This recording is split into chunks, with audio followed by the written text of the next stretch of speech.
एकोनविंशत्यधिकशततमोऽध्यायः। प्रभासतीर्थ में बलराम जी के पांडवों के प्रति सहानुभूति सूचक दुखपूर्ण उद्गार।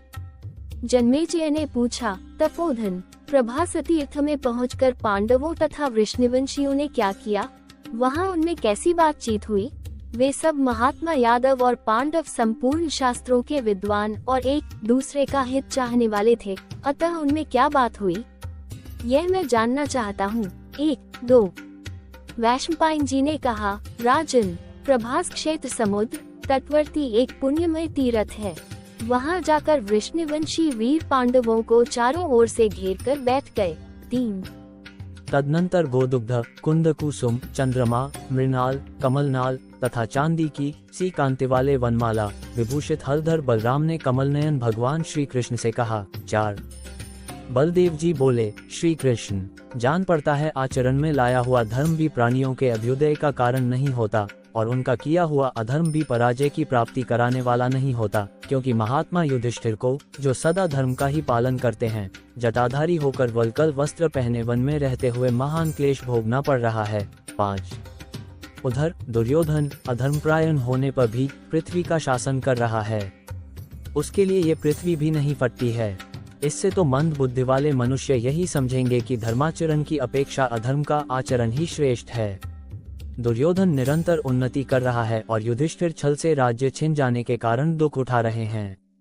युधिष्ठिर और दुर्योधन के दृष्टांत को सामने रखकर मनुष्यों में परस्पर महान संदेह खड़ा हो गया है।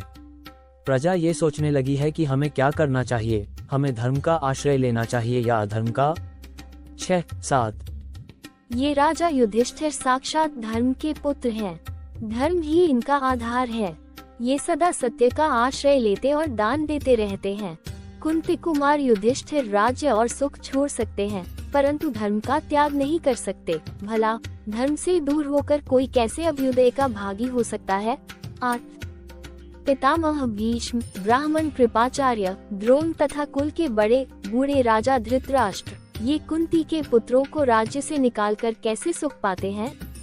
भरत कुल के इन प्रधान व्यक्तियों को धिक्कार है, क्योंकि इनकी बुद्धि पाप में लगी हुई है। 9 पापी राजा धृतराष्ट्र परलोक में पितरों से मिलने पर उनके सामने कैसे ये कह सकेगा कि मैंने अपने और भाई पांडु के पुत्रों के साथ न्याययुक्त बर्ताव किया है, जबकि उसने इन निर्दोष पुत्रों को राज्य से वंचित कर दिया है। 10 वो अब भी अपने बुद्धिरूप नेत्रों से यह नहीं देख पाता कि कौन सा पाप करने के कारण मुझे इस प्रकार अंधा होना पड़ा है। और आगे कुंती पुत्र युधिष्ठिर को राज्य से निकालकर जब मैं भूतल के राजाओं में फिर से जन्म लूंगा, तब मेरी दशा कैसी होगी।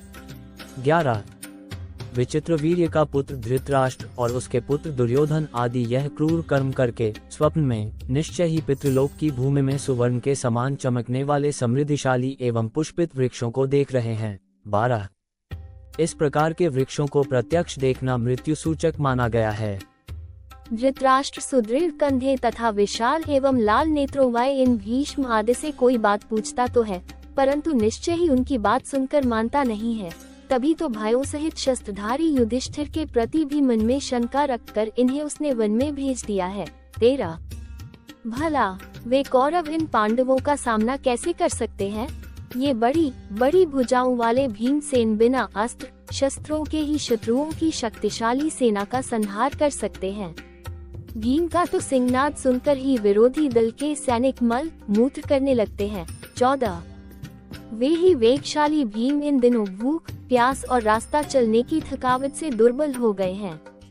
इस भयंकर वनवास का स्मरण करते हुए जब ये हाथों में अनेक प्रकार के अस्त्र शस्त्र एवं धनुष बाण लिए शत्रुओं पर आक्रमण करेंगे, उस समय किसी को भी जीता न छोड़ेंगे, यह मेरा निश्चय है। 15 इनके समान पराक्रमी और बलवान वीर इस पृथ्वी पर कोई नहीं है। इस समय सर्दी गर्मी और वायु के कष्ट से यद्यपि इनका शरीर दुबला हो गया है, तो भी समुद्र में शत्रुओं में से किसी को भी ये शेष नहीं रहने देंगे। 16 जो पूर्व दिशा में दिग्विजय की यात्रा के समय केवल एक रथ लेकर युद्ध में बहुत से राजाओं को सेवकों सहित परास्त करके सकुशल लौट आए थे, वे ही अतिर्थी और वेगशाली वीर वृकोदर आज वन में वल्कल वस्त्र पहनकर कष्ट भोग रहे हैं।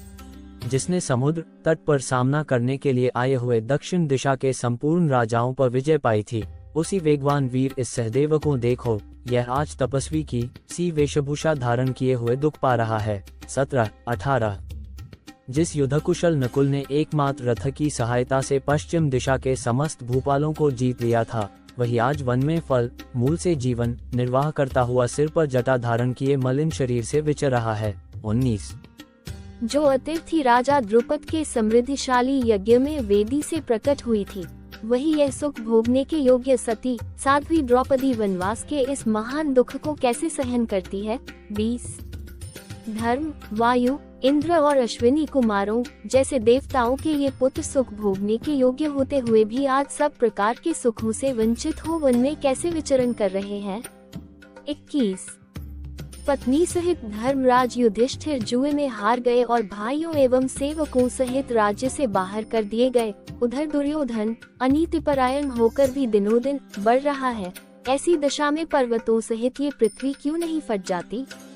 22 इति श्री महाभारते वनपर्वणि तीर्थयात्रापवनि लोमश तीर्थयात्रायां बलरामवाक्ये एकोनविंशत्यधिकशततमोऽध्यायः 119। इस प्रकार श्री महाभारत वन पर्व के अंतर्गत तीर्थयात्रार्थ में लोमश तीर्थयात्रा के प्रसंग में बलराम वाक्य विषयक 119वां अध्याय पूरा हुआ। 119